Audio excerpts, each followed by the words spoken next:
Okay, great. Somebody nowadays the new thing which is coming up is forensic audits. And what is the need of valuation in forensic audit? That is the question. And these are all collected questions going to be bombarded on you people. Yes, Sanjay sir, over to you. Yeah, okay. So basically what you have mentioned is that how forensic or forensic accounting and the valuations are related. And in the current scenario where a lot of issues are there with the company, IBC is the place. So how this forensic accounting, forensic audit plays in the valuation. Now, business valuation is the process of determining the economic value of a business. There are generally three acceptable valuation approach: asset, income, and market approach. Each has its own peculiarity, each has its own process and way. Don't get into that. But regardless of the approach is used, the financial records of the business are significant. But what happens when those numbers are incorrect or misleading? So, or more importantly, how can you verify whether the numbers are reliable? So, there is a case of forensic accounting comes into picture. And in this forensic account, we get into the normalization adjustment. So I just briefly touch upon how the forensic accounting is. So for the knowledge of the audience, forensic accounting is the investigation into the accounting records to determine the accuracy of these. Okay. And it has been commonly defined as the application of investigative and analytical skills for the purpose of resolving financial issues in a manner that meets standard of the court of law. Now, forensic accounts in number of business valuation. Hello, hello. Yeah. Forensic accounting in number of business valuation cases uh, where somewhere it is required, somewhere it is not required. This is because it's not just the numbers, but the numbers that count in your valuation. So when we as a valuer has to be more careful, and especially in the scenario where you are assigned with the finding out the accuracy of the valuation you are proposing, or the share valuation or business takeover, that becomes a lot of importance of forensic accounting. Okay. Now, forensic accounting generally is a process to identify, explain, contradict, and verify the financials data presented when valuing the business. Now, when we do this, so normalization adjustments come into the picture. When we get a financial statement, a normalization adjustments may be applied to the financial statements of a company being valued. Now, what are the normal common adjustments from the experience is generally the discretionary expenses, what you see, like excess owners compensation or wages for family who do not actually work for the company, personal expenses such as travel and vacations, or buying a diamond ring for the girlfriend has been debited to the company. So all these expenses which generally comes and it plays a havoc on your valuation. For example, in one of our cases where standard financial due diligence and research was carried out, and it was a shareholder litigation matter where the valuer has to keep in. So all such questions comes up where almost a valuation goes down by 50%. So forensic and valuation goes by the by. In the current scenario, when you are doing valuation of an IBC company where it has gone into insolvency. So as a personal experience, I have done that, and where you see a lot of puff expenses. Puff is PUFE, preferential, undervalued, fraudulent, and extortionate expenses. So all these things comes into play into forensic, and it helps the valuation of the company. So when a valuation is finally presented by RP to the for settlement, the company's value has substantially eroded, and this is where the forensic and valuation plays a joint role. This is my submission. Any questions?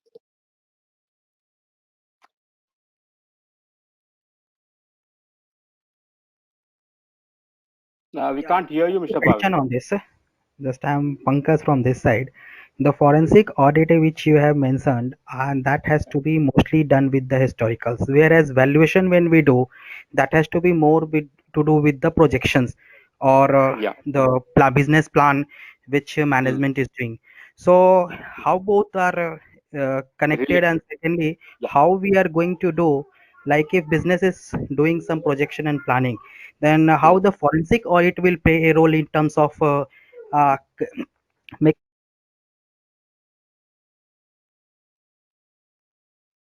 Hello.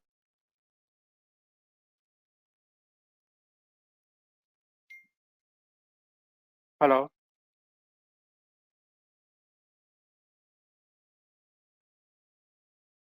Right, Hello, Mr. Bhavesh, your audio is not audible at all.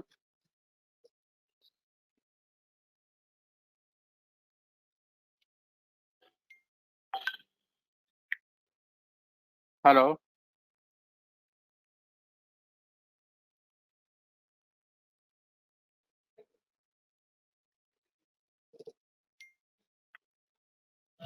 Hello, Bhavesh sir, your audio is not working, sir.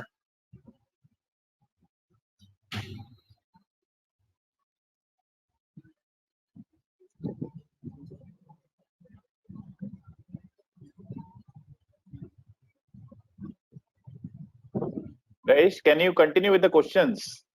I think there is some Yes, sir, problem. I'll continue with the question. Next question. Yeah, can I? Just a minute.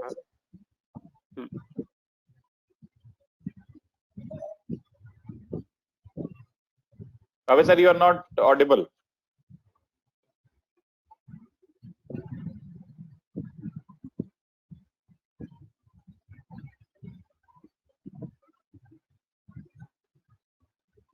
Guys, I suggest you continue with other Hello. questions. Yes, sir. The next question is for Harshad, sir.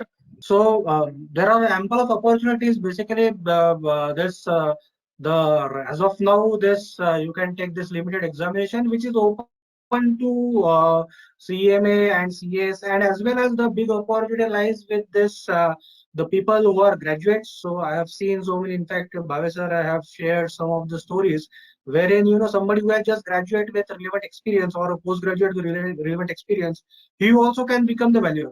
So and the new code, that is new values rules, is being coming. So it again gives some opportunities for newcomers who can take this career as a standalone registered valuer. So there are ample of opportunities. In fact, this new registered valuer bill is going to consolidate the framework of the valuation across the various legislatures across the India. So you will see that the valuations currently, which are predominantly in the Companies Act and IBC and maybe FEMA, these are going to be these are the right now the main opportunities where we are doing valuations. But going forward, all the SEBI laws, all the income tax, and there are so many laws wherein the valuation is required. This all framework is going to be consolidated, and this opportunity would be there for the all the registered valuers. And mind you that this qualification is open. It contains all the professional bodies equivalent. So all CS, CMAs, even the graduates, postgraduates, MBAs, they should think about pursuing this course and become the registered valuer. The key is that you should be becoming a registered valuer as early as possible. So I was just checking the number of the registered valuer. So as of now, only 3,232 registered valuers are there.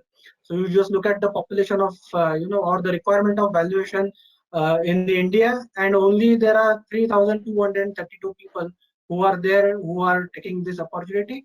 And of course there is the report also says that there is a huge requirement for the valuers. So all those who are not CS of course has to think about doing this course as a very good career opportunity. Harshad sir, can you hear me? Yes, sir. Yeah, we Can can you hear hear me you. now? Yeah, Mr. Bhavesh. Yes, sir. I think, Harshad sir, whatever you said, that is the number of valuers are 3,000, but out of which, how many are SFA valuers? Yeah. Sir, I was just checking the number. Precisely, it is 1181. 1181, 1181. yeah. Right. Less So than in your 1,200. gut feel, okay, 1200, let's say, how many are required according to you, SFA valuers? Sir, you look at the market. For example, say number of active companies in India.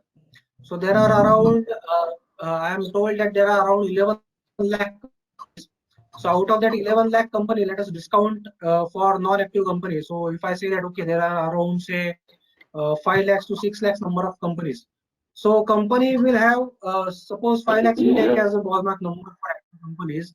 And out of that, suppose there is an allotment of shares on preferential basis. So in assuming that they do allotment, once in a 3 years. So you will see that perhaps 5 lakhs divided by 2 or for that matter 6 lakhs divided by 2.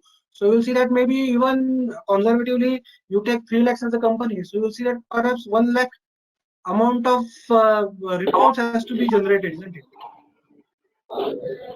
And that is only pertaining to one section in the Companies Act. So we are talking about there are around 15 sections wherein this in the Companies Act there is a requirement of valuers. In FEMA, every this FCGPR forms and all this all All right, having so this sorry to interrupt you. Just to quickly catch up. So what is the number you feel SFA values should be? I think it should be around 50,000 Required by because that's what country. the report also says. Huh? Sorry? It should be around 50,000 minimum.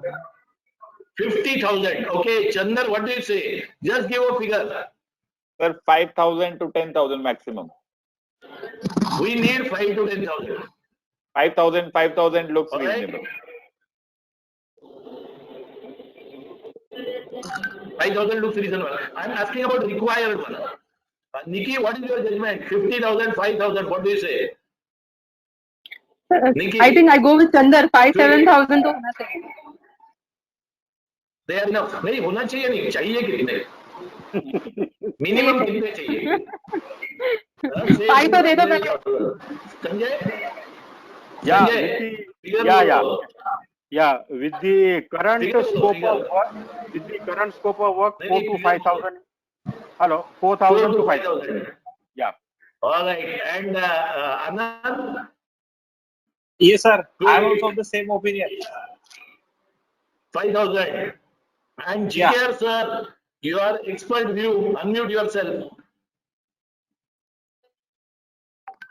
GKR sir, unmute and tell us the figure, golden figure from your mouth. 2 lakhs.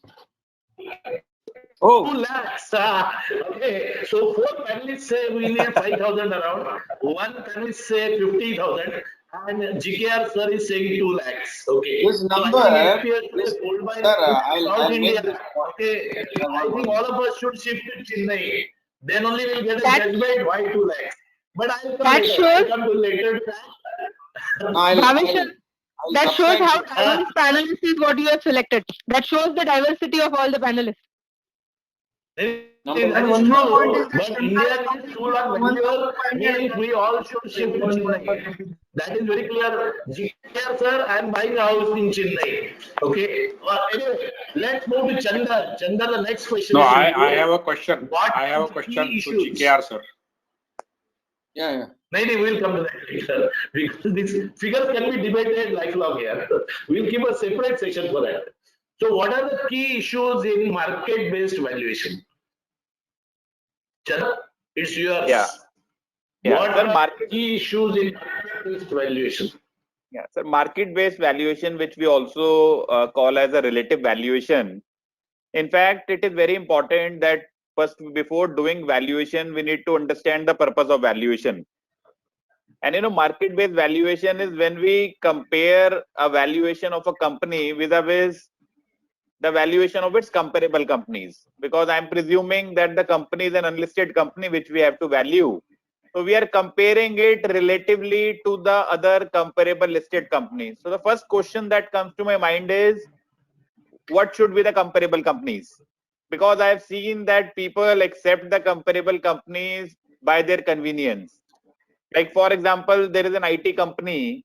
So can you say that IT for valuation of a small IT company, Infosys or TCS, is my comparable, who are market leaders? So one way is that you should select the entire industry, and out of the industry, you should consider the median multiple of those industry rather than taking an average multiple. And because median removes the outliers. If you average out, then your number comes very, very different. Second part is that which multiple you should take. Like, for example, if you take a EV/EBITDA multiple, it gives you an enterprise valuation. If you take a P multiple, it gives you a equity valuation. So if you are using a EV/EBITDA multiple, which gives you an enterprise valuation, you need to do adjustments for your debt and cash to arrive at an equity valuation. So you should know which multiple leads to equity valuation, which multiple leads to enterprise valuation. Another part is, sometimes you could be doing valuation for employee stock options, which are minority in nature. At the same time, you could be doing valuation for a controlling stake transaction. So when you do a trading multiples approach, you consider the listed companies, and that in turn is a minority valuation. Whereas in market approach, there is also another methodology, which is comparable transaction methodology. So we are not looking at the market listed companies, we are looking at the private companies wherein the investments have taken place. So you should also know whether you are doing a minority valuation or you are doing a control valuation.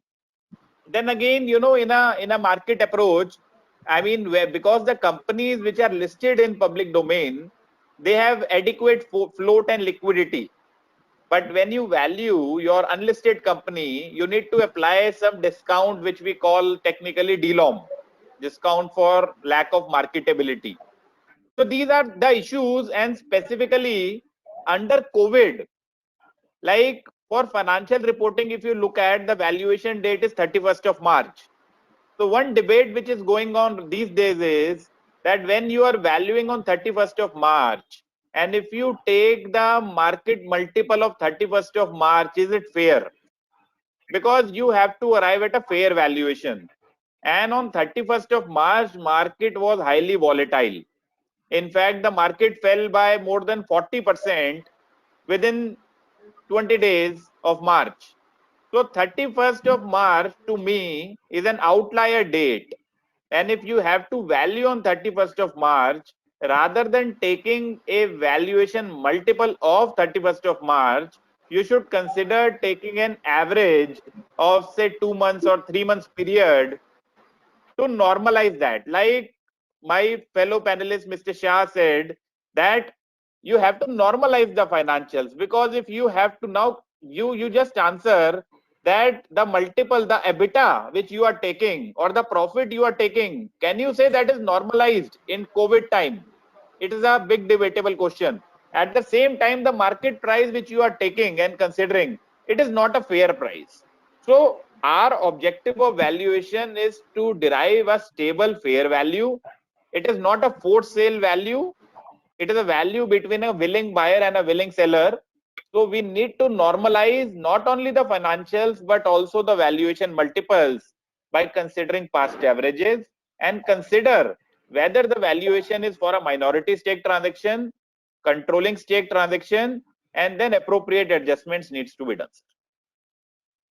Great. I quickly move on to Anand. In venture capital funding, the value is already determined by the venture capitalist, and the value appears to be much higher than side. Okay, for example, for a face value of 10, the values are 600, 2000, 4000. What should be done in such a case? And they are taking the stake in the company, they are going for compulsorily convertible preference shares, equity shares, and how to arrive at this value, especially of preference shares. That's where you have to please throw the light. Sir, first of all, I would like. Yeah, I'm clear on the question, but based upon my limited knowledge, I can throw the light first of all on the cost of preference shares. So as far as cost of preference share is concerned, it is less riskier than the equity shares. Participated equity valuation. So we need consider cost of preference share, considering the dividend and other things. We can reduce. We can give a reduction of reduction in the risk premium has to be reduced from the cost of equity to arrive at a cost of preference shares. This is what I feel on the cost of preference shares to be valued. Right. Nikki, would you like to add something? Nikki, would you like to add something to more than what he has said? Yeah, sure. Just tell the additional points. Yeah, sure. So what we understand is Don't that take point he has covered. sure. So what they say is they are valuing a compulsorily convertible preference share. So what I understand is that the compulsory convertible option, that is which is attached to the preference shares, gives it a different nature, which needs to be adjusted at this point of time. And here in this case, the compulsory convertible preference shares, what we need to do is understand from the company what is the time period within which it goes, they are expecting it to convert into equity capital. Till that period, we need to consider it as preference shares, and later on the equity value. So a combination needs to be done such that to arrive at the CCPS valuation. All right. I think I will have to go for now, requesting each panel member to restrict themselves to 3 to 5 sentences and be brief to answer because we have a lot to cover and we are of course behind the schedule. Thanks to the audience who has given a lot of questions. I move to Sanjay. What are the probable adjustments required in valuation because of COVID? Sanjay, please, 5 sentences maximum. I'm to 5 sentences, basically, okay. So I'll give you why essential recommendation on you are impact not of having more than 10 words. Okay, fine. So basically increase the frequency of evaluation and then assess the going concern status of the company and understand the counterparty risk. Current uncertainty always has led to a lot of liquidity issues, so you check on that. Consider company specific premiums and the liquidity risk in your discount rate. Greater market volatility in high levels of uncertainty in the recent past may mean higher betas and debt market. It is, however, too early to assess the long-term impact, but do consider discounting means higher beta. Consider scenarios adjusted based on market evidences in your business plans and financial metrics by integrating what is known as knowable at the valuation date. And lastly, widen the range of evaluations and monitor your assumptions regularly. The ranges themselves may be subject to volatility at regular valuation you are performing. We rely on projections that are subject to constant change.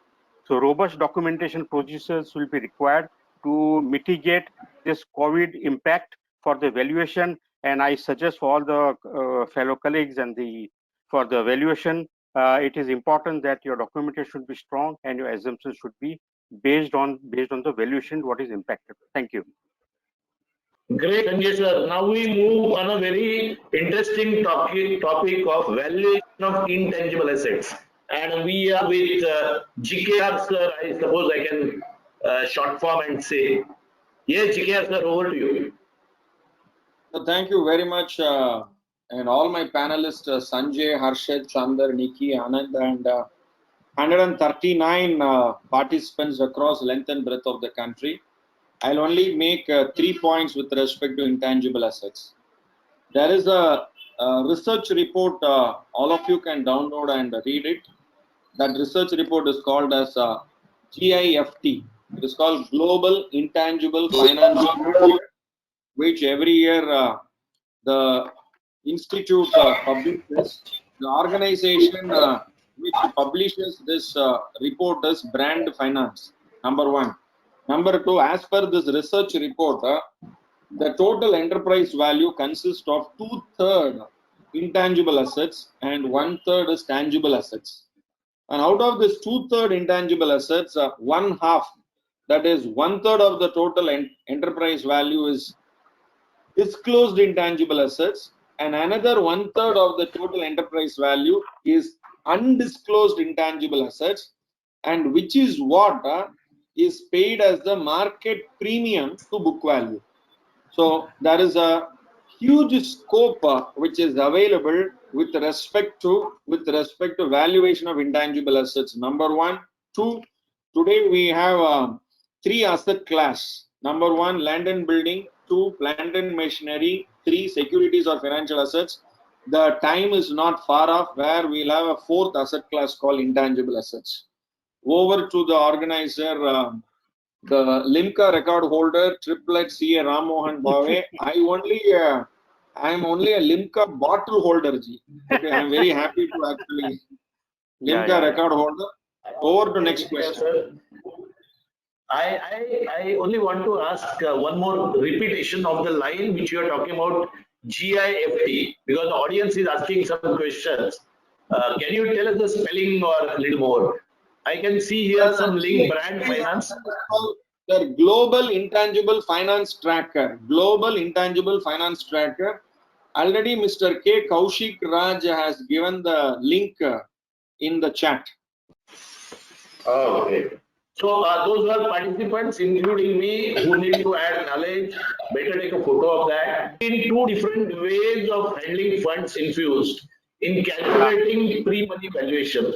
First, reduce the funds infused from NPV to arrive at pre-money. And the second approach is to do not consider the funds infusion. Divide NPV by number of shares to arrive at per share value. Which approach is correct? I prefer the first because projections are possible due to capital infusion, hence value arrived at. Then we have to subtract the funds infused to arrive at pre-money valuation, then divide the existing number. Alternatively, we can do projections assuming that capacity to infuse funds and have debt funds infused. So number of equities do not make difference. So one can calculate FCFF, reduce debt and arrive at FCFE also. So generally in this question, I prefer first valuation, assuming that the promoters have the capacity to infuse funds. If they don't have the infused funds, then they can get the debt funds and also get a projections. Please guide on safeguards provided by disclaimers in the valuation reports. Sir, this is a very interesting question. I'll only have 3 points to make. Point number 1, in the draft valuers bill, there is a very clear-cut point which has been brought out. While the committee of experts recognize the need for valuers to provide reasonable disclaimer, valuation report shall not carry a disclaimer which has the potential to dilute the responsibility of valuer. So point to be noted, valuation report is not an audit report. Valuation report is not an internal audit report. It is not otherwise. As chartered accountants, we are very fond of giving disclaimers, but valuation report is not so, because of only one reason, that the valuation report should be capable of being tested through the crucible of legal evidence in judicial proceedings.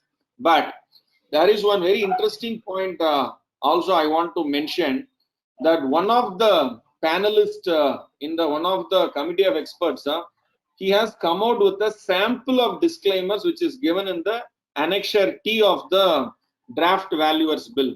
That alone, they are mentioning one more point, that the respect to RVOs, we have 14 RVOs, they have to come out with reasoning how the valuers, they have to bring a disclaimer in their valuation report. So as of today, my humble view is, no disclaimer in a valuation report is the best safeguard.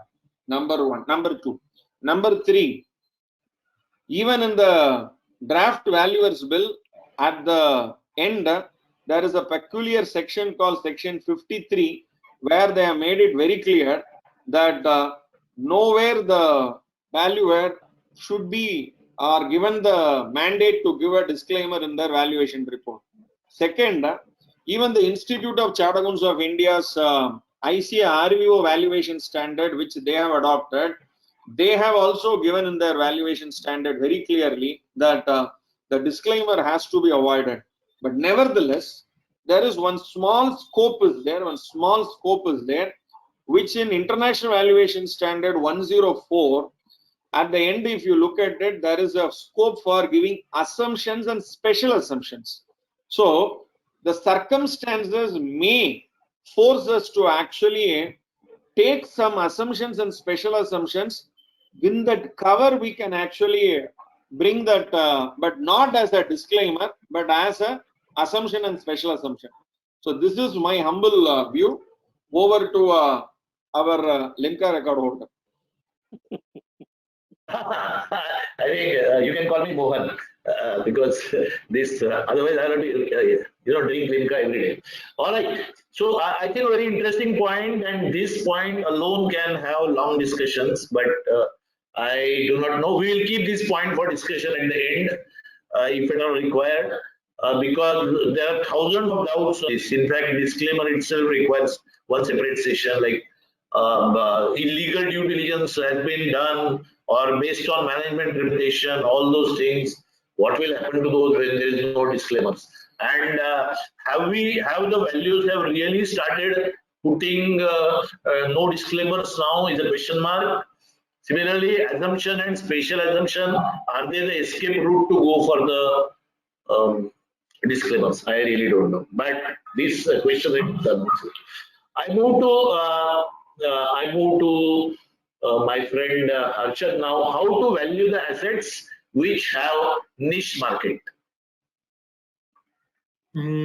Typically, this problems comes in niche. There is a question of marketability. So technically, the assets. For example, I have gone through a case wherein there are paintings. Now, what happens that suppose this painting is to be valued.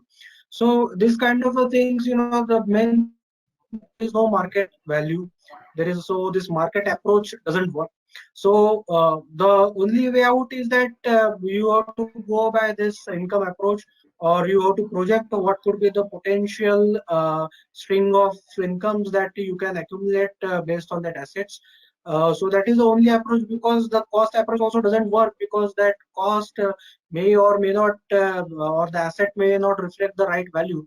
So the only way out is to find out the income, or to find out the projected income, and based on that you can capitalize and you can get to certain value. That's what could be the answer to this. All right, we move to Chandarji. Somebody has asked for a brief on fair value, Index 113, but the request is the basics are known, like level 1, level 2, level 3, market income, asset model, quoted, observable, unobservable. These 9 words are known. You can go beyond. So essentially, in a financial reporting, the only point I would like to make here is that, level 1, level 2, at the time of COVID, like I mentioned before, the market comparable method may not give a realistic valuation. And in fact, there could be significant large difference which can be observed between a market comparable method and a DCF method. So, the valuer would need to consider whether can he balance out the two by taking like average of 2-3 months multiples, or maybe the market multiple may need to be ignored. That is one point I would like to make here. Good. I think, any particular practical example you would like to give on this? Very quickly, sorry. Because out of 1500, maybe one case you can disclose. No, so basically, sir, what is happening that you can take any company, the valuation multiple you take in January and you take on 31st of March. Most logically, if you exclude a few sectors like pharma sectors, telecom sectors, you will see that the multiple would have diminished by about 40-50%. So here the challenge is, if you take the valuation date at 30th of June or even today, the market has come back. But the limited discussion is because financial reporting is required, impairment testing is required at year-end basis. So any company is going to be, in practice, we did a lot of valuation this year for impairment. And there was always debate with the auditors, whether you should consider that, you should not consider, whether you should average, whether you should ignore. So a valuer need to present and make a case accordingly, because 31st March to me looks like an abnormal date. And just to collaborate that, sir, there is volatility index, which is, if you go to BSE, you can find VIX, volatility index. The normal volatility index is in the range of 25 to 30. but on 31st of March, the volatility index was 8080. That shows how high level of volatility was there, because Nifty fell down 40% in about 17 trading sessions. So it was so steep decline that in fact, when you are valuing smaller companies declined by as much as 60%. You can't say that my company has declined 60%, because that is a temporary event. It is not a permanent event. So you need to segregate that here we are not doing trading. We are considering what is the worth of a company. And so there is a need of normalization. Over to you. All right, I think very clearly explained. Now, this question actually, the next question for Mr. Anand actually. Anand, your screen has become ulta. Now that's correct. So last time this question was discussed, that is Berkes and scorecard model, are they permitted under valuation standards? And if yes, do they fall under income model, asset model, or market model?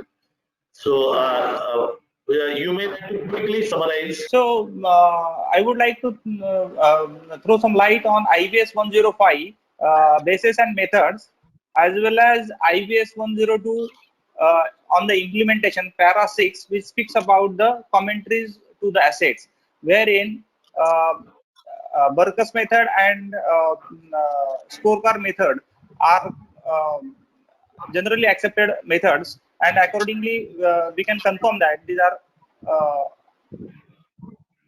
are the methods which are inconsistent with the IVS.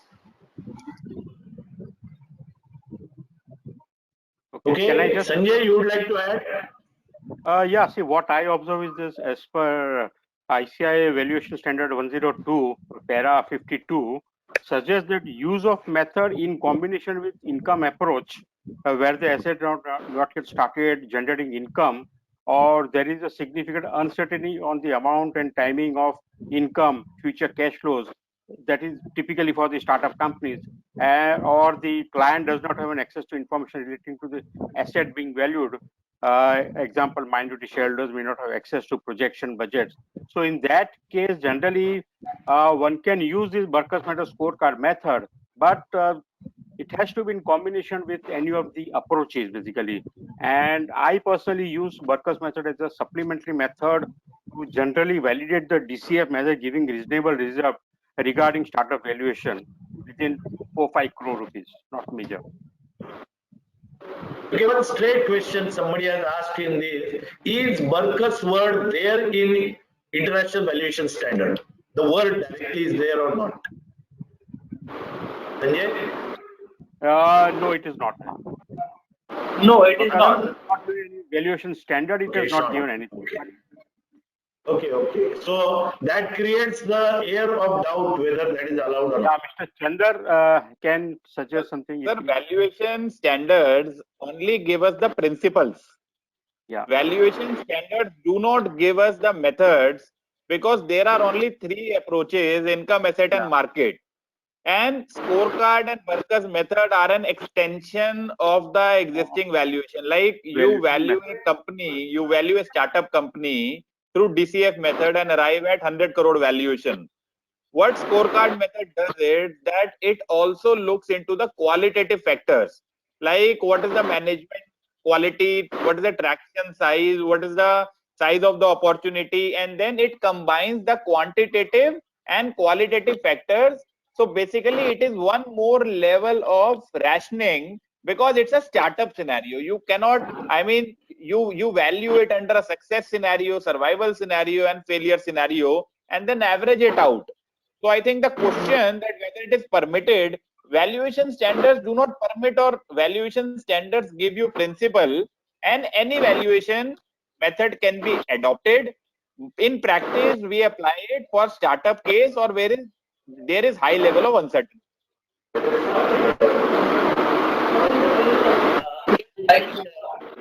This discussion can be longer, so I avoid. In fact, I attended one valuation seminar recently, where one of the speakers was strongly propagating that income, asset, and market method, none of them properly cover the qualitative aspects. So there is a need for a 4th method. But we'll leave it at that. because we will get that speaker also someday.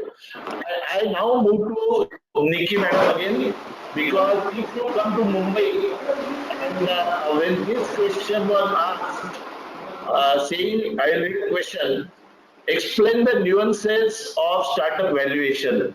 And as far as I know, we call Nikki as at least in Mumbai as a startup valuation queen. So when this question we saw, we said this has to go to Nikki only. Yeah, Nikki, over to you.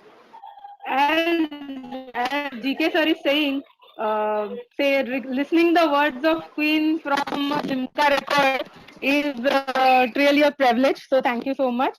But very humbly and quickly to put it up. So nuances in case of a startup valuation.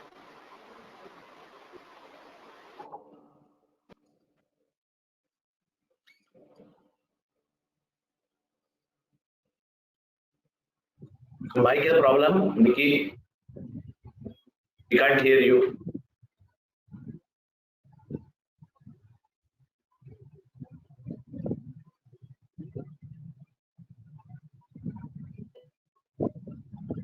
Am I audible? Yes, ma'am. Now you're audible. I'm sorry. We have a lot of rain, so I had a little bit of network issue. Anyways, what I was trying to say quickly was that in startup, the most important factor would be understanding the stage at which the company is, whether it is at an ideation stage or it has already listed its product and it is at a prototype stage or a minimum viable product. So understanding at which the stage is, that is the most important thing in case of a startup valuation. And to just quickly wrap it up, I would say that the best thing for a startup would be to consider more than one method. Have a multiple methods that you use it. Use DCF, use VCF, venture capital funding method. Try to bring an average of it when you are doing the valuation, and understanding the company, product, and the stage would be the most important thing. Thank you so much. I will add one question which is asked by one of the participants here, and this is to Nikki only, that in the pre-money stage, the DCF calculation is difficult. But if at all you are calculating by using DCF method in the pre-money stage, like in the, let's say the first day OYO was started, or first year when OYO or Ola or such new business models were started, still, do you are saying that DCF should be calculated? See, why we are using DCF is to understand the potential that the company will be able to reach using the projection.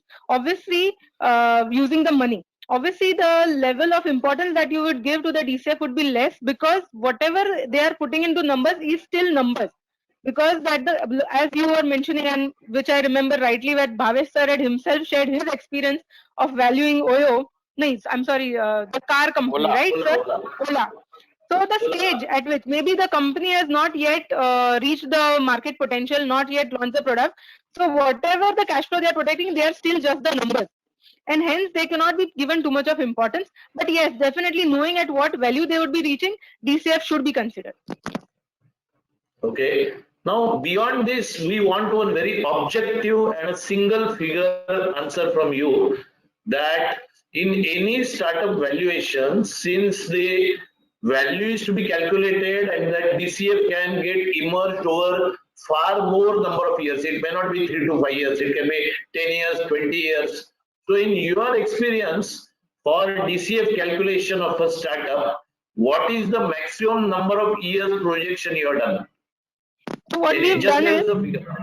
yes, what we have done is, one of the cases we have done H model. So we did the projection for 7 years, and then post that for another, we used the H model 5 years, and then terminal value was applied beyond that period.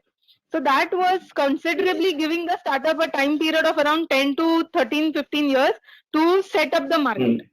So that is what we had done it in one of the cases. Okay. Great. Now we move to Sanjay sir. Yeah. IBBR registered valuer. Will he talk about wealth valuation?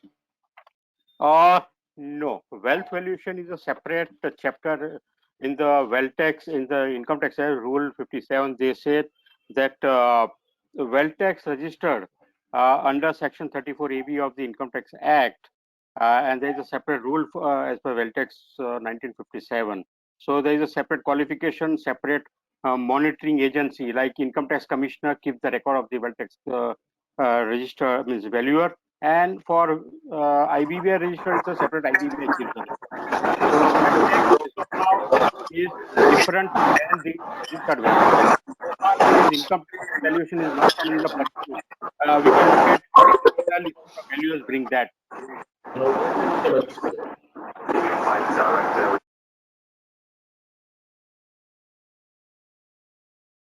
On the draft valuer bill, there are some 11 or 12 laws going to be amended. Is the wealth tax also among that?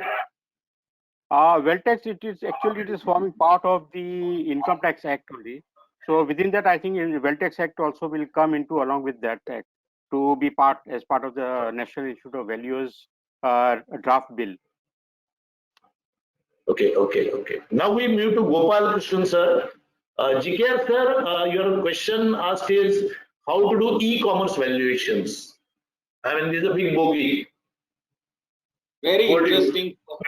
Very interesting question. I'll only give 3 points. Number one, there is a average study. There is a study that was made that e-commerce sites valuation on an average right from 2010 to 2019 till last year, especially last year, the e-commerce site valuations have gone for maximum 3.1x. What is this multiple? This is an average multiple. This is a turnover multiple. This based on the turnover, 3 times will be the valuation of that e-commerce site. Number one. Maximum deals are only small deals. What do you call it as? Small e-commerce sites. Number two. Number three, there are places, what do you call it as, hubs, where people come and bid, and the buyer also, they get data from there. And that is also a platform. I'll just share with you 3 platforms like that. Flippa.com, FLIPPA.com. 2. digitalexits.com, digitalexits.com. Number 3, businessexits.com, busnessexits.com. Third point, how long it takes to actually convert the e-commerce deal and close the deal. They say 50% of the e-commerce deal was closed within 3 months time, within 90 days.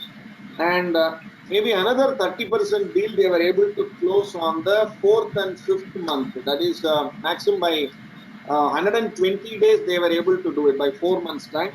And the remaining 20% deal they were able to close within 6 months time. That's the maximum. So this is in brief about the e-commerce valuation. Thank you very much. Over to CA Bave. Yeah. Now, Jigar sir, only one question remains. 50, 30, 20 is all the successful deals. But what could be a percentage of failed deals? Sir, I didn't get your question. Sorry, I'll repeat. When the e-commerce valuation happen, when they happen in respect of the deals, that is sale of those, I presume. So you rightly said that 50% deals get closed in 90 days, then 30% in maybe 120 days, and the remaining in 6 months. But those deals closed means they are successful. So my question is, successful deals on one hand and failed deals on the other hand. So yes. These statistics are only based on the successful deals which were closed in these 3 sites: Flippa.com, digitalexits.com, and businessexits.com. Even today, if you go to these particular sites, there are very many e-commerce sites which are ready for sale. And pre-COVID-19 and post-COVID-19. Post-COVID-19, number of e-commerce sites on sale have gone up 4 times. For your kind information, please visit these sites. All right, great. I presume that the successful deals feel is understood. The failed figure perhaps is not so easily known or not so easily trackable. World over, we see that the overall mergers acquisition 70% fail. That's what they say. Now, we do not know in the e-commerce what is the stage, but I think something unknown thing, let us keep it aside. We move to Harshad sir. Agricultural land valuation, what methodology we should use? You need, being near Baramati, you should answer this. Generally, this land valuations. So typically, what we have seen is that this land valuations are done based on the market approach. So what is being done is that you have to find out the nearest deal and take the market rates prevailing in the locality, and you can apply. There is one more reference with respect to the ready reckoner rates, which also could be available if there are no comparable transactions or no transactions. And based on that, you can do it, and you can do certain adjustments. So that is what the approach is being followed till now. But here the big challenge is that I have done a kind of assignment wherein, for example, there is agricultural land. So that agricultural land was having this sugarcane. Now, whether we should value that as a only as an asset, or shall we also count for that the income which is accrued over the period on account of farming this sugarcane, because you get a good amount of income. It's a cash crop, so you can generate a lot of income out of it. So there is a one more approach which has to evolve in the agricultural valuation, is to do it based on the income approach. And really speaking, that would be a really tough thing to do, but definitely that will be more giving the insights about what is the intrinsic value than the having the demand supply equations. And you have seen the drops, falls in the real estate prices. It's going up, going down. So as an intrinsic value believer, I feel that the days are not far when we'll see that the perhaps this in the land valuation they call it as a rent capitalization method, wherein they can capitalize the rent on account of your renting out. But that income approach has to come in front in days to come. Okay, very interesting. Next question is to Chandarji. Chandar, I find one interesting trend that people are reading your books, and whatever is not understood in the book, they start asking you question by taking this opportunity.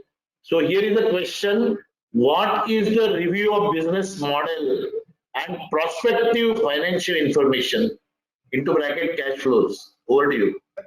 Sir, considering the current business, see, when you say discounted cash flow valuation, we also call it garbage in, garbage out. I mean, if you do not validate the projections, and how do you validate the projections? By considering one, the past history of the company. Second, doing a quick ratio analysis of the company and comparing it with its comparable companies.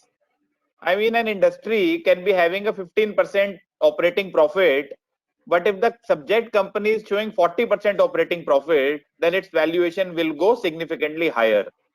So, two aspects to it.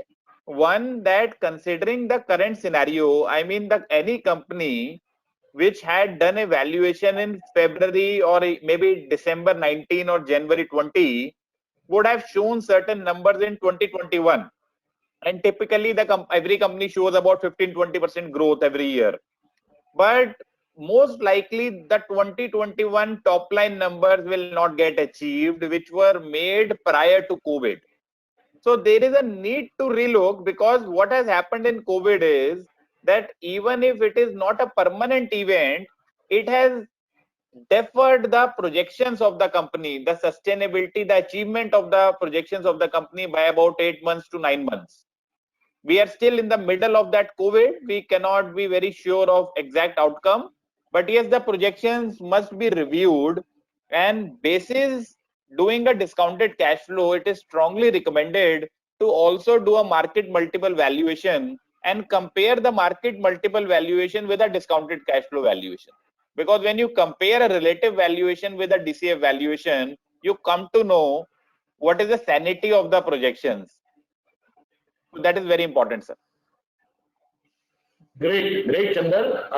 Only I think a small request which is coming on WhatsApp to me from few participants is that there seems to be in Delhi a lot of pressure of COVID. So your answers are mostly related to COVID, and they are requesting कि COVID का fear निकाल के भी थोड़ा सा guide us. So every answer need not be related to COVID.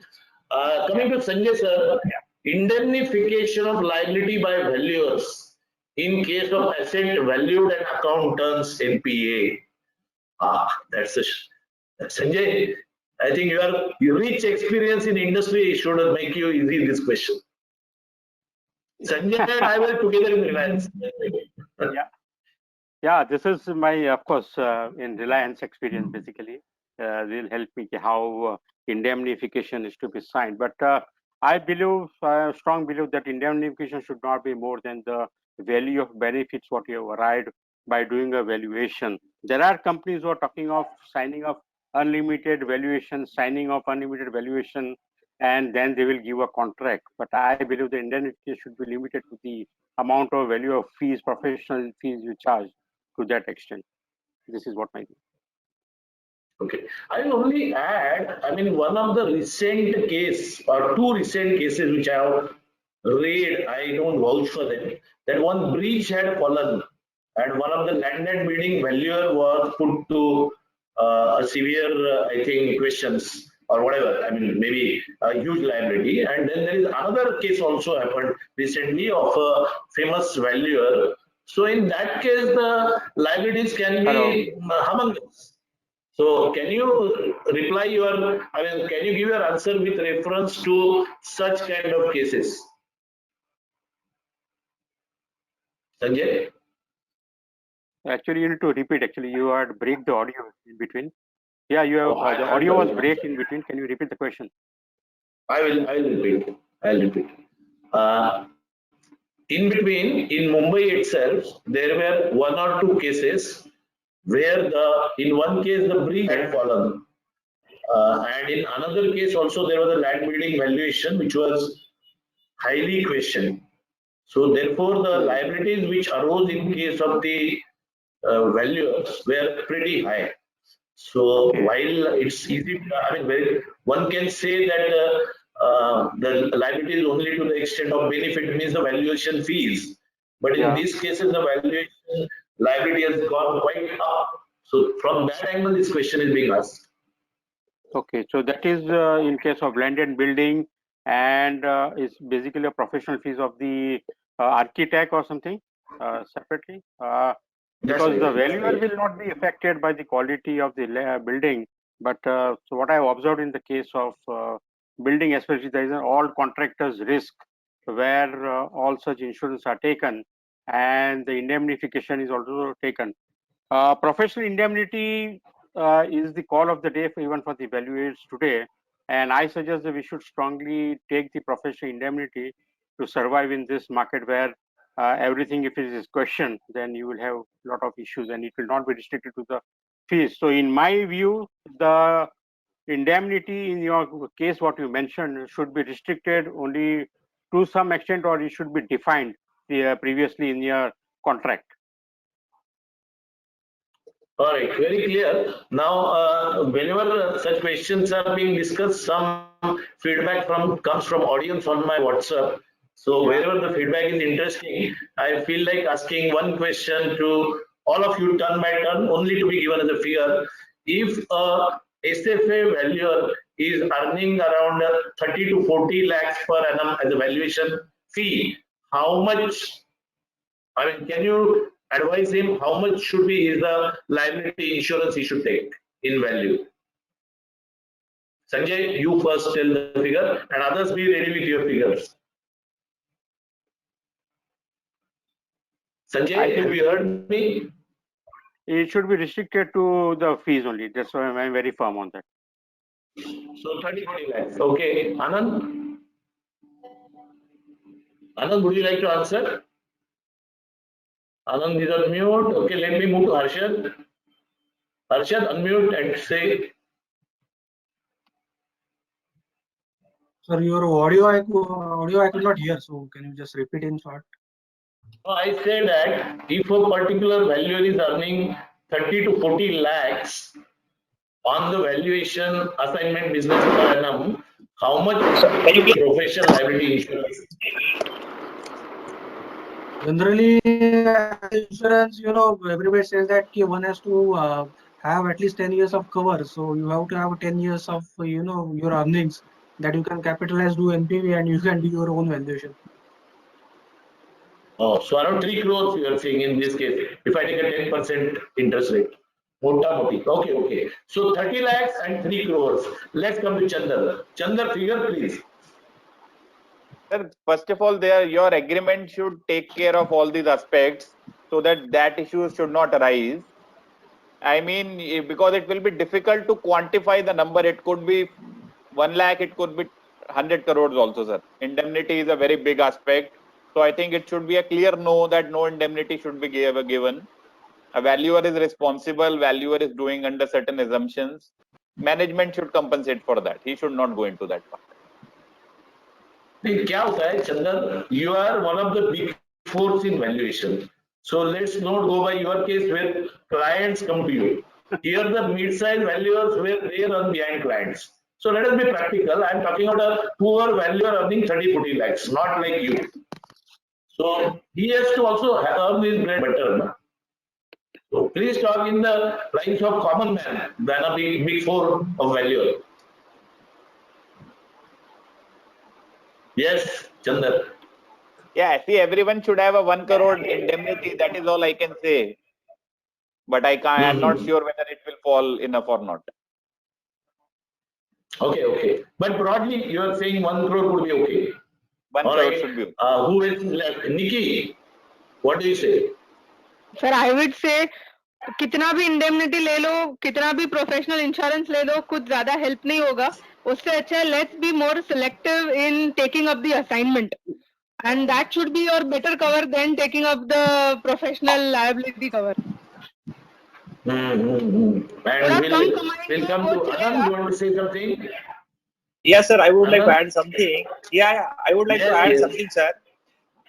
As far as Dalta case is concerned, if we can go little insight to that particular case,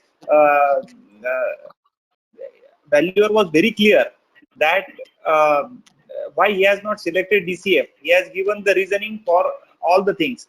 So I think if your report is professional and if you have drafted your report in a proper manner, the chances of liability will get reduced. And as far as the indemnity is concerned, yes, indemnity to the extent 50 lakhs to crore rupees is sufficient for a mid-size firm. Over to you, sir. I think hearing these figures, I feel like taking the insurance agency and come to all these 139 participants. All right, we'll come to GKR sir. I'm not asking him the liability question because he has a bigger question. What is the present position of draft valuer bill and when can it be enacted in India? Sir, Bhaveji, you please ask that because that is not fair. You have asked this liability question to everybody. You have not asked me. Only on liability. I thought your figure will be in 100 crores or something, considering your big business, and people will get worried, you know. That's why I was not asking. Please ask the question. What is the question I want to hear? The question was that the liability, I mean the SFA valuers, somebody who is earning 30 to 40 lakhs on the valuation business or profession in a year, how much professional indemnity insurance he should take. And there are figures from 30, I think somebody said 3 crores, somebody said 1 crore, somebody said 50 lakhs. So over to you. Sir, only if I sign an indemnity guarantee, then only I should go for an indemnity insurance. Number one. Now, why this question is not asked to every other professional? Advocates are there. Why advocates are not signing indemnity? Chartered accountants, are they signing indemnity? All a majority of your chartered accountants, company secretaries, are you signing indemnity? Who's that guys who are actually asking us to sign indemnity, and why valuers are coming forward to sign indemnity? That is not fair. Asking indemnity to a professional, it is unfair. That is not a question at all to be discussed among the professionals. This is my very hard hitting answer. None of us should sign an indemnity insurance. None of us should sign indemnity. That taking an indemnity insurance is a different part. Not signing an indemnity and taking an indemnity insurance. That is atrocious. Atrocious. Coming to the second question of me, what is the present position of draft valuers bill? When can we expect the I enactment? think GR sir, sorry to interrupt you. Sorry to interrupt you. Indemnity is not signed by a particular valuer, like you rightly said, but otherwise, how much insurance he should take? Sir, वो तो individual बात है. When I'm not signing an indemnity at all, taking an indemnity insurance is the second question. That is open to me. So therefore, there is no risk at all involved. I'm only giving my my professional judgment, my professional estimate. There should not be an indemnity for it. I am an independent professional. Who's that people, first of all, who are asking indemnity? That is totally wrong. Absolutely wrong. No, sir, one minute. Don't No, interrupt 1 minute. I know you are. Don't interrupt me. Go ahead. This is the place where professional everybody have to stand united. United, we have to give only one voice. No indemnity will be signed by any valuer. And if we are not united, that is a disgrace to the profession. This is my humble opinion. Next question, please. While your point is well accepted, no indemnity be given, and I think every valuer is hell-bent on that. Yes. The question is, so no indemnity is given by a particular valuer, Exactly. and he is earning 30 to 40 lakhs on a valuation profession per annum. How much professional liability insurance he should take? No, that is not a professional insurance, not because I am giving an indemnity for a certificate. That is totally different. For example, what is the professional insurance is not for the certificate what I am giving. This is with respect to you have the what do you call it as the liability under the various laws. Liability under the various laws. That protection you need by taking an indemnity insurance. For example, what is the maximum liability under various acts with respect to signing a valuation? Not the indemnity should be asked by the respective party, but there is a legal indemnity it is there. So that aspect is totally different, which has to be actually protected through an insurance equivalent to the legal indemnity. So this is my humble opinion. Thank you very much. All right, we move to the next question, which is to GKR sir only. What is the present position of draft valuer 2020 bill, and when can it be expected to be enacted in India? Sir, till recently, even Pavan Kumar, who is the executive member of the Insolvency Bankruptcy Board of India, they have made it one point very clear that even till last July 31st, that the bill is still hot. It has not been kept in cold storage. Number two, when can we expect the enactment? I am also very keen like you. When Salman Khan will marry, that is the day when valuer bill also will come into an act. That is my opinion on this. But like all of you, we are all waiting when the COVID pandemic will end. I am also very eager to see when the valuer bill will become a valuer's act.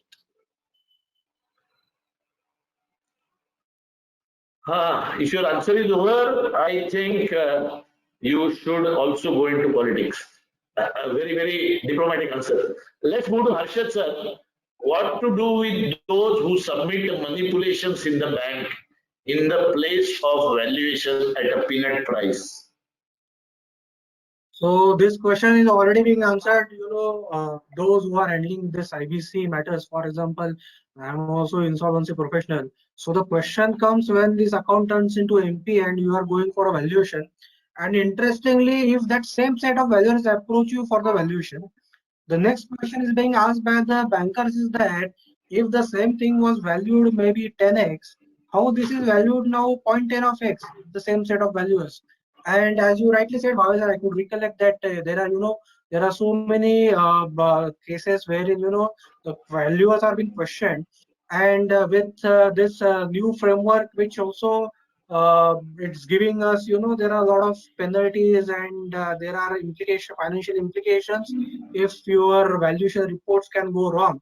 And especially under IBC, you know, your NCLT vets your valuation report, and I could remember a judgment, a recent one, wherein the NCLT board member has asked that this valuation is not correct, and you again have to do the valuation and then come to the NCLT for further adjudication. So in this light, you know, if somebody is doing it for peanuts, you know, these peanuts are going to be very, very costly in days to come, and he will definitely is going to regret. So one thing everybody talks about is the fee structure, or you know, see, earlier days were different. Earlier there were, you know, n number of valuers, certified valuer, you know, government approved valuers, what all, what not, and everybody used to do the valuation because there were no implications, there were no responsibilities, there were nothing. Now these things are in place, so you are exposed to a risk. So himself, whomsoever is signing this kind of a things, is himself is putting into very, very, you know, a big trap which could be open for next 7-8 years, and he would be subject to the appropriate actions if it doesn't work as what he thought. Quite a strong answer. In fact, yesterday I was reading somewhere an American parliamentarian is saying that if you feel compliance is expensive, try non-compliance. You know, that reminds me that. Okay, we move to Chandraji. How to find out in the valuation exercise the impact of uncertainty? Tough question to tough man. So impact of uncertainty can be done by considering different scenarios. So instead of valuing a company under the, say, a single set of numbers, you can create some scenarios. Like if, I mean, the projections which the company gives, you can presume that's a success scenario because company is always optimistic. But if that does not happen, you can discount, say, the projections by 50% and say that that's a survival, and say to 25% and that's a failure scenario. So one could be different scenarios. Second could be doing a scenario sensitivity analysis, wherein, you know, your 3-4 metrics like cost of capital, your growth rate in terminal period, the minor points which have a huge value impact, you can see that if they move up or down by, say, 1%. So if your cost of capital move up or down by 1%, your growth rate in terminal period is 4% or 3% or 5%. The valuation numbers can change. So you may be required to, and one more point is to compare, benchmark it with the relative valuation. Do benchmark with the relative valuation. It's very important. I think very clear answer. I appreciate that. Now we move to Sanjay. How to do valuation under Companies Act when management says that they have created an ESOP pool with a board resolution, while the capital table shows currently none of the shares have been allotted. Do not appear in balance sheet. Sanjay? Sanjay has become invisible. Okay. Will Chandra, I mean, will hold that. Let Sanjay come back. I will move to GKR, sir. Whether valuation profession will have a scope for practice without IBC, particularly from the view of IBC suspension under Section 10A. Sir, 10A and valuation should not be connected at all. 10A is only a temporary suspension, that too a 6-month suspension which can be extended for 1 more year. That too only because of the lockdown. IBC is not shut down. Second, there has been a lot of default which happened before 25/3/2020, before 25th of March. Many cases are going to be filed in NCLT with respect to application for pronouncement of CIRP. So there is going to be a lot of work, especially for valuers.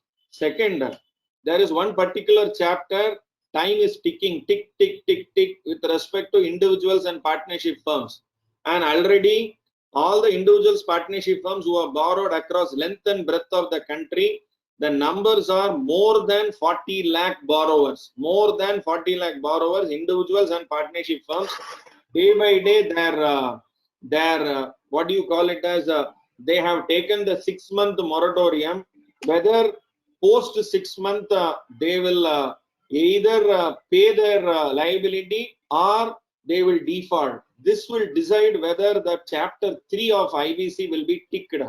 So that is a very, very important place where the number of 3,000 valuers, what you are saying is peanuts, because the number of CIRP and liquidation cases is hardly 2,000, and 3,000 valuers are okay, and even the insolvency professionals of 3,000 is okay.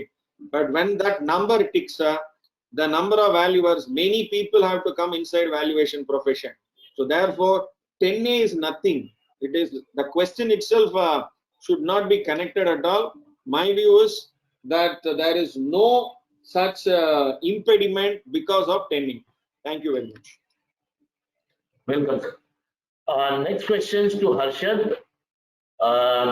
There is a board resolution for ESOP already passed. Okay, but ESOP is not yet vested with the employees on the valuation date. So what's the treatment of this? Sir, before that, I just wanted to add a few things about GK sir comment. I just wanted to bring to your notice that after 26th of July, you can see and check on the IBBA website. Already there are 50 matters which are being admitted because this defaults were before 25th of March. So already 50 matters has been admitted. So it has not restricted.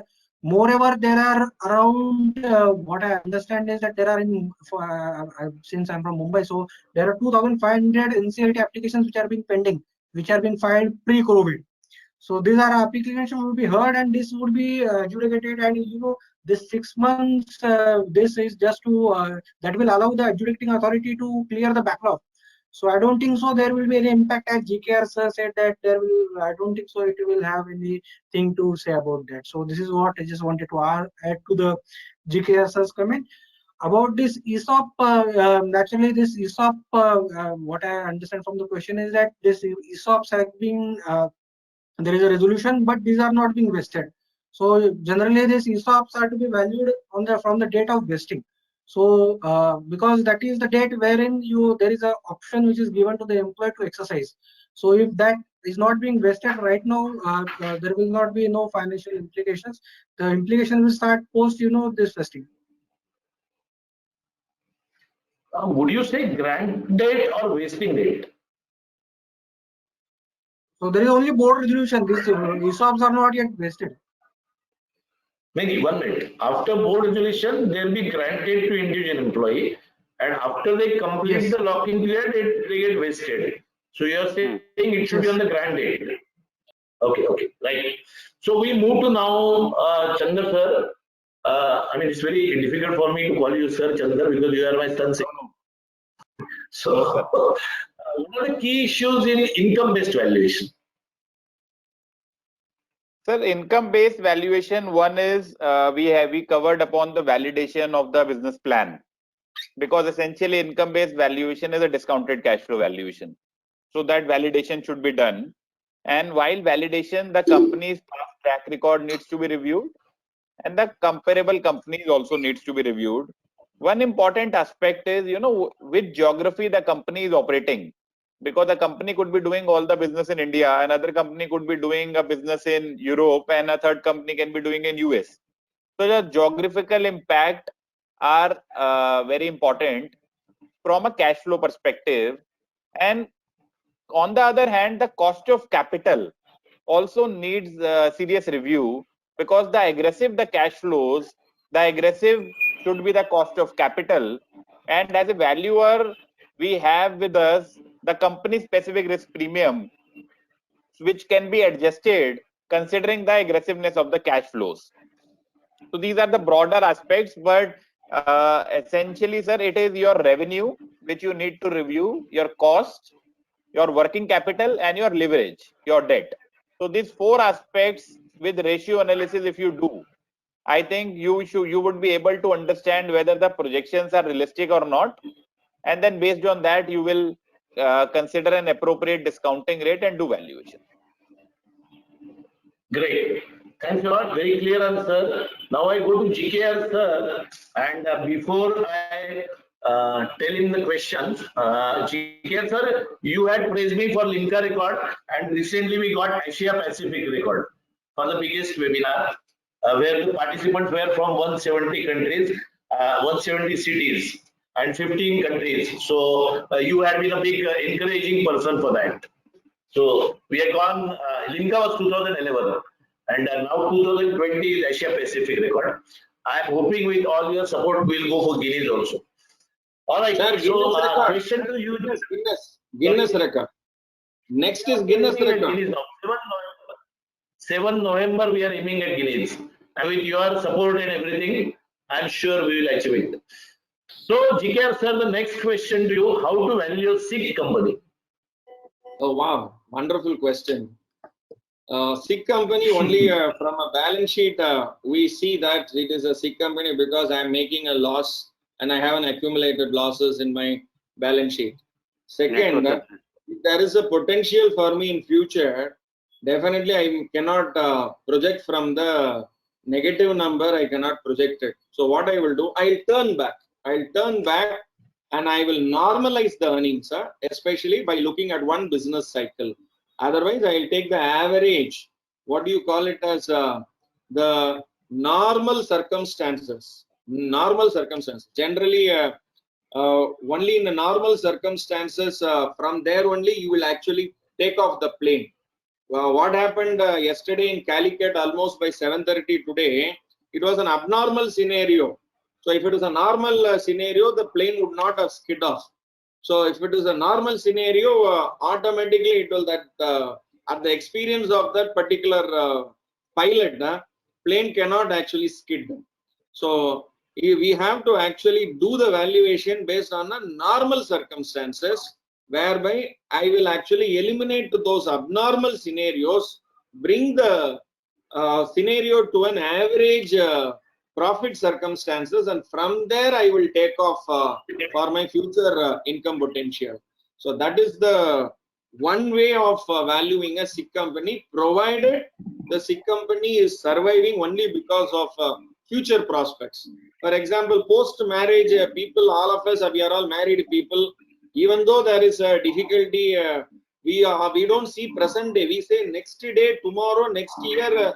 Next another 10 years, the life is going to be better. So let us actually go with this.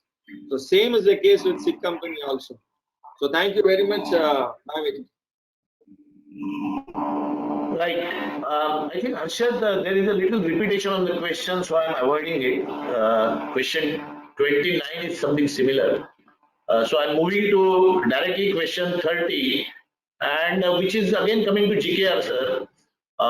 How this is helpful for a person involved in IFRS implementation? The valuation course, how is it helpful to IFRS? People who are in IFRS implementation? Your question is how this is helpful for a person involved in IFRS implementation. That is a valuation profession. Sir, this is one point. All the 14 RVOs have to be together. Second, all the 3,000 plus registered valuers have to be together.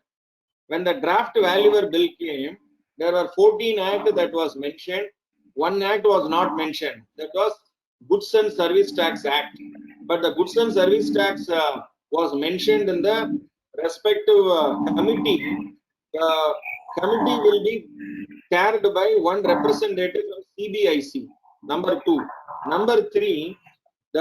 Every Ind-AS prescription is there is a need for a recognition, measurement, remeasurement, and disclosure. The recognition and disclosure is an accounting perspective, but the measurement and the remeasurement, that to an annual exercise and a periodical exercise, is actually with the help of a valuer.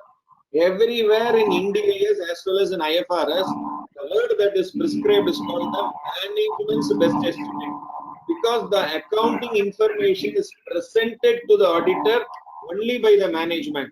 This is a place where the 14 RVOs and the 3,000 registered valuers have to be together, represent the regulator IBBI There, IDBI is an arm of Ministry of Corporate Affairs to impress upon when they are bringing out the company's Indian Accounting Standard Rules 2015 and also an amendment here and there.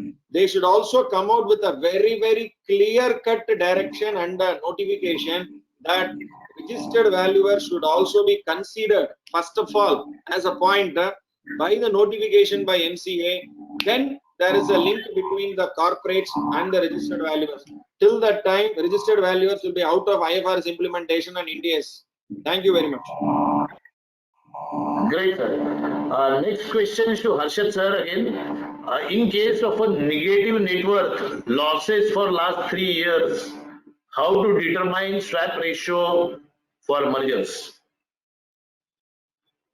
In such cases, generally, when we say about net worth, means we calculate based on the book values.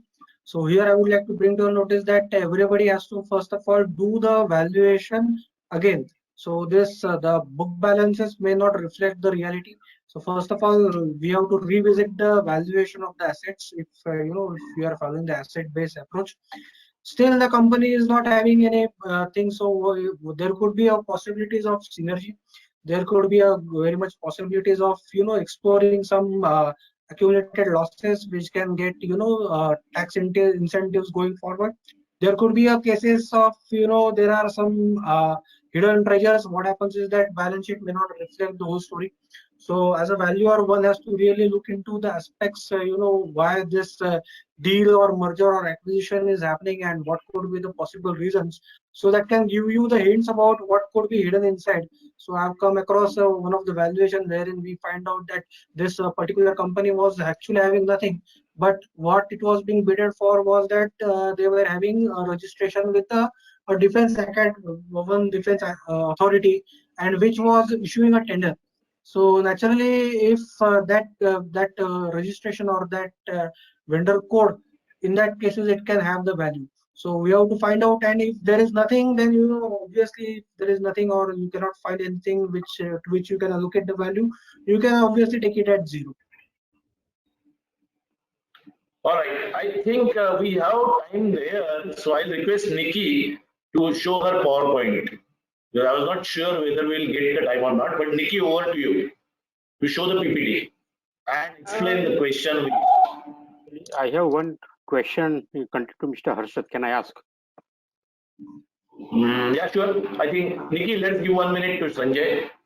Yeah, Harshad, one question is that in the case of a merger ratio where there is a total negative value and there is a negative worth, so is it possible that they can issue shares at the face value because you cannot issue at a discount in case of a merger ratio, whatever the ratio comes? In that cases, in some of the cases, you can end up saying that the ratio is 1:0. So we will not allocate anything to the entity which is getting merged. So that is possible. There need not to be, face value has got no relation with the value which is being allocated. Okay, now my question is when you allot shares, in case of both the loss company, the company who is acquiring is also loss-making company, and the company being acquired is also loss company, and there is a substantial loss, and there is a negative value, and you cannot arrive at a value of per share of either company. Then in that case, how you allot the shares? Sorry, we can talk later on. We continue with the webinar right now. All right, let's move to Nikki. Yeah, Nikki. Just a second, I will just join. Sure. So what we wanted to do today was, since we've already discussed a lot on the question that you had asked me, it was on impact of COVID-19 on valuation. Since it is an important topic, what we understand is it is not only about the impact, but also all the care that we need to take while doing any kind of valuation during this time. So what I can say is right from March till current date, and maybe for the further few more months, what are the cautions that we need to take to ensure that our valuations are under less questionable? So shall we go ahead? Am I audible properly? Yes. Okay. So what I've done is very quickly we'll just run through a few of the areas where valuation has an impact and the few things which we need to consider. First is, as Chandra had rightly mentioned, that Sensex had fallen more than 40% over the period from March. So definitely where this would impact is the volatility. So different sectors have got different volatility, and hence whenever we are doing the volatility calculation, it will not be as simple as just considering the comparable companies' volatility of the previous period and taking it into account. But we need to understand the viability of the volatility and the period in which we are going to be taking this. So one factor will be volatility. Second is, why this is going to be impacting is definitely because there is a lot of change in the actual and the expected revenue earnings that has happened because of COVID, a lot of increase in the debt and the interest portion, and also a lot of changes in the assets, real estate. If we go out today and we see there is a lot of change in the real estate valuation also, because of these factors there can be a lot of change in the company's valuation. If we look up as the approach wise, what could be the changes? One, if we look at the cash flow income approach, for ensuring that our cash flow projections are well in place, what we should do is have a reforecasting and modeling of the cash flows. Further, for further certainty, what we can also do is have a sensitivity and a scenario analysis so that our cash flows are in a better position. Assess with the client as to what kind of recovery they are expecting, and definitely one thing needs to be done is whatever may be the 2020 revenues, that need not be matching with the historical trend. One. Secondly, as far as the cost of capital is concerned, till now we used to only add to the risk premium to the risk-free rate, but definitely now we need to give some consideration to the COVID and some kind of a risk premium to it as well. So what I mean is we might consider increasing the cost of capital. Further, there are a few aspects which recently when we were doing the valuation in this current period, these are the few aspects which we need to understand, because there are a lot of companies to whom the revenues have been affected, not for the temporary period but for a permanent period, because there is a change in the consumer behavior. So there can be a long-term impact on the revenues of the company. There can be an impact on the increase in the cost of production. There can be a delay in receiving of the funds, hence there can be an increase in the working capital days. So all of this needs to be assessed and understood whether it is a short-term period or it is something which is going to be for a longer-term period. One adjustment which the panelists already have discussed across, and I'll not go deeper in this, is the adjustment to the discount for lack of marketability. DLOM is what we generally call it. So we may also consider giving the DLOM factor to the valuation to ensure that a proper weightage is given to the current scenario. Second, when we are using the market approach while we are valuing, as everybody just rightly mentioned, that considering the PE or the EBITDA multiple and just applying to it may not be a correct picture at this time. But what I believe is whatever we are using, whether it is an unaffected value parameter or it is a parameter which we are using post the March, what we still need to do and ensure is that we have a proper documentation and disclosure of the entire calculation in our valuation report. As I had mentioned earlier when Bhavesh sir mentioned to us is that how much indemnity we'll take, how much insurance, I would believe proper disclosure in our report of what basis have we taken and what working and the sources we are using can act as one of the covers for us. And hence I believe we should give a proper disclosure as to what multiple we are using and what is the basis why we are using that calculation. This is one thing which I believe can also help us during this juncture, is instead, if it is permissible in the report for which we are using it, we can provide a range of valuation instead of just fixing it to one number, so that we are ensuring a kind of a leeway for us for a range in between the valuation need to be considered. Obviously, this can go in with a proper disclosure in place.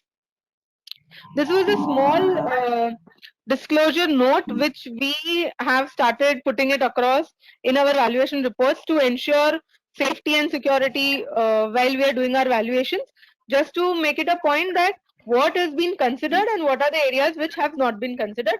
If Bhavesh sir permits, we can share this clause with the group for the benefit of all the valuers. That's Certainly, it. Thank you certainly. so much. Thank you so much. Vicky, one question arises. When you Yes. give a range in the valuation, how much should be the variation? 10%, 20%, 100%? I mean, the range minimum and maximum. What is the broad feel? 20% is okay, or I can have the valuation say 10 crore or 100, up to 100 crore. Then I make the whole exercise within this. Yes, absolutely true. See, there is no standard benchmark as to what should be the range that should be given. But yes, definitely it cannot be 100%. But what is also important is to consider that range is coming out of different methods that we are using, and it has to be in sync with each other. This is a general answer. To be more specific, I believe 20-25% difference of ranges should be the maximum that should be given. Okay, 20-25%. How much would you say, Chandra? Is 20-25% digestible by you or something else? Just a Yeah, figure. looks reasonable. Just a figure. Looks Huh? reasonable. Okay, Arshad? Sir, we can give the range, but the problem is that the user of the valuer report, he will not accept it. So he always says that whatever you feel that you do, and as a valuer, I feel that if you give a range, you are trying to add to his confusion, and especially in IBC, what what is the range that is being accepted is around 5 to 10%, not more than that. In fact, in one case, I was told that when the range is to be given, they say that for inventory ka valuation for bank purpose, give the higher one, and for the tax purpose, give the lower one. So, that range also can be misused. Anyway, I would move to the next question. And Harshad, I think the question was asked in a different way, but I would, take a substance out of it. Is it compulsory to have the valuation by all the three methods: market, income, and asset? Not compulsory. It is optional. You have to, as a valuer, you have to use your professional judgment that which is the appropriate method. And if you feel that one method is appropriate, you can conclude with only one method. You need not go to any of the other methods. But as a valuer, you feel that the combination is required. You can do either a combination, or you can derive it by two different methods, rather two and more. So that is all up to the professional judgment of valuer. So that is why it's very important to have a valuer who has got relevant experience and who has got the feel of the values what within which it can fit. Anybody would have something more to say on this? Yes, Chandra. Understanding the regulatory guidance on this is very important. Just to give an example, if you are doing a swap ratio of a listed company, then SEBI has prescribed a format wherein you have to mandatorily give the valuation under asset, income, and market approach, and you have to give reasons for acceptance or not selection or not selection of a particular approach. So regulations play a very important role. And just linking it with the earlier question, when it comes to a regulatory valuation, your point of valuation will go. If it is a management purpose valuation, then your range will go. Sorry, management purpose, what did you say?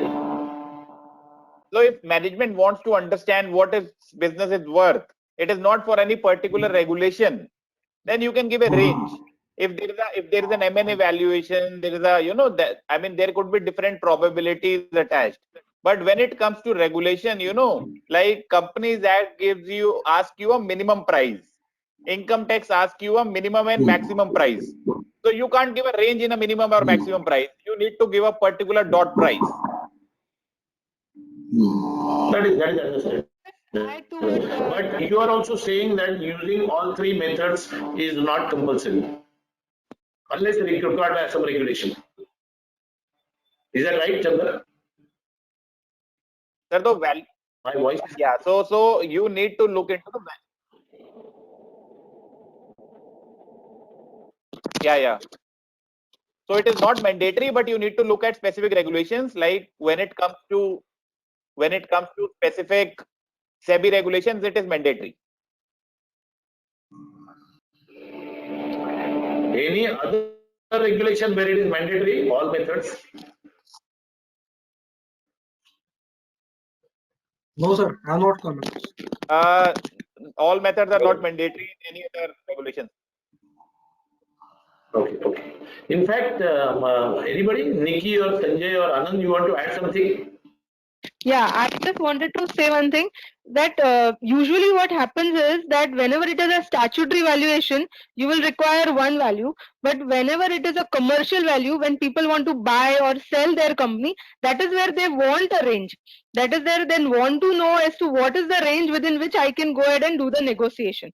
So depending upon for what purpose you have been appointed, range can also be important and a particular number can also be important. All right. Back to Harshad sir again. Particularly inventory valuation is a big debate. Who should value inventory? For example, spares to plant and machinery. This is a big debate. This inventory valuation, whether it's who's the authority. One thing is for sure is that land and building valuer cannot do this valuation. So it is the only call to be taken based on whether it's a SFA valuer or a plant and machinery value.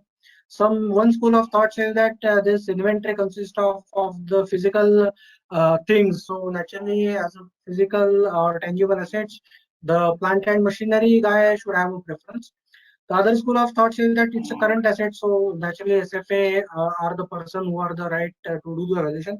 I would like to bring to notice that my thoughts are very clear on this, that inventory valuation consists of two parts. So there is a asset, there is a items in the inventory, and there are two parameters. One is the quantity and one is the value. Now, if you give the, for example, the inventory valuation also will have the valuation of the finished goods, or also it will have the valuation of the WIP, work in progress. So in that case, how a plant and machinery guy would be equipped to do a valuation of WIP, which consists of the allocation of the overheads, the manpower cost, labor cost. So that really is a question. So generally, my experience was that this inventory valuations are being done by the SFA values only. So the point is that instead of focusing more on the technical aspects, it's more important to focus on the how you do the valuation, which is the forte of a financial accountant or this securities or financial assets valuer. That is what my views are on this. If GKR sir is there, would you like to add something? Gopal Krishnji, are you there? Because He has left. No, he has left, sir. He has left. Okay. Sanjay ji, would you like to add something on this, or it's still unclear? I agree with what Harshad said on the inventory valuation, and I think it should be within the scope of the SFA only, because it's part of the current assets. All 6 people are SFA, so I don't think we will have a disagreement on this. So we will take it in the common forum. When there will be next time values of land and building and plant and machinery also, then really the discussion can be interesting. We all 6 of us here being SFA valuers, I am sure we will agree that inventory should be by SFA valuers. Okay. Chandra, you want to add any regulation about the inventory valuation? IBS, what does it say, or how is there internationally? Just repeat the question. The inventory valuation, so far to my knowledge also and everybody's knowledge, there is no regulation who should do it. So generally, do you have any international practices where who does it, in which case like that? Sir, no specific international practice, but inventory can have, and like inventory can be investments, and inventory can be technical in nature. So wherever there is the role of a technical nature, I think it should be done in consensus with a plant and machinery valuer. So it is not right to say that inventory should only be done by a SFA valuer. SFA valuer should do if the inventory is more of financial assets, but mostly when we see manufacturing companies, the inventory is not financial, wherein you need to rely on work of an expert. So maybe you can get a stock audit report of some earlier valuer on some technical statements, but maybe SFA person would need assistance of other valuer as well. I think the best solution could be just a thought that the RV regulations should make it compulsory that it is a joint valuation by two valuers, technical and commercial both.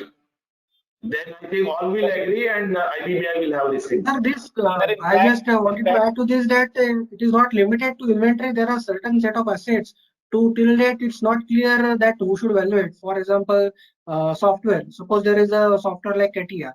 There is a SAP license. Now, who is the right person? So there are certain assets which is a big question mark. I have come across one case wherein there was a it was a in the books it was shown as a plant and this land and building, and when we actually got into that and we engaged the land and building valuer, he said that there is no land and building but there are tenancy rights. Now the question is that these tenancy rights, whether it's a forte of the land and building valuer or it comes under SFA. So that likewise there are certain common points where there could be a clash of interest, which actually IBBI should do it. I have written extensive email to IBBI, but I am waiting for the reply for a long time. But just to clarify, sir, just to clarify, regulation rule 8.2 of registered valuer rules give an option to the valuer to take assistance of an expert, wherein he feels that the valuation requires the help of the other valuer. So the IBBI rules already permit it, sir. So in a way, either of them can do it. Is that? So rule 8.2 permit. I mean, if you are valuing.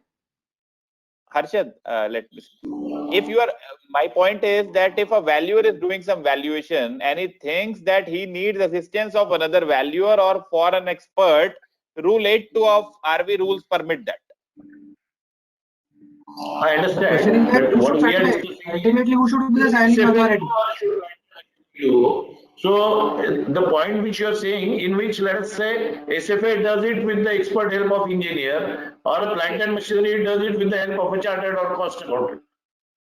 So my view is SFA stock by default should come under SFA category, but he should do it in consensus with the help of an expert. So do you think at a later date IBBI will finally come with a clarification, or it is likely to be in limbo for long? IBBI will not come with clarification on these topics, sir. Okay. These professionals have to understand. An excellent discussion, and thanks to all the faculties.